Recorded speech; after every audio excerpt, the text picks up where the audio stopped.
Hello hello. Hello. हाँ बोला ना। कहाँ बड़ा हो? काहे के बोला?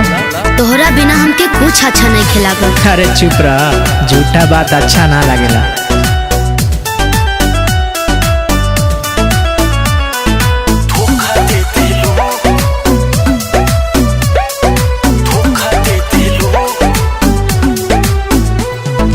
बोला तो हर कैसन मनो तनी हुई यार, हम तो ससुरा आ गए छोड़ के तो के दिया। हे बताव ना। बोला तो हर कैसन मनो तनी हुई यार, हम तो ससुरा आ गए छोड़ के तो के दिया। दूसरा के तो दिल रखे के मौका दे देलो, दूसरा के तो दिल रखे के मौका दे देलो। नया साल के तोहफा में तू धोखा दे दे। अरे ना हो। नया साल के तोहफा में तू धोखा दे देलो। ऐसन काहे सोचता रह?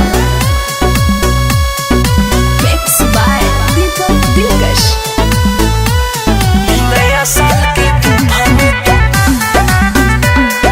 नया साल के तोहफा में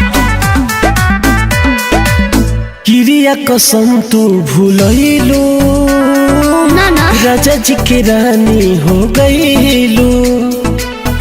तो का करी तू ही बतावा। सब खेल भइल तो से दूरी, रहे हमार मजबूरी। ऐसे कैसे गम के हमके झोंका दे देलो, ऐसे कैसे गम के हमके झोंका दे देलो। नया साल के तोहफा में तू धोखा दे देलू। ना जा नया साल के तोहफा में तू धोखा दे देलू। बस कर।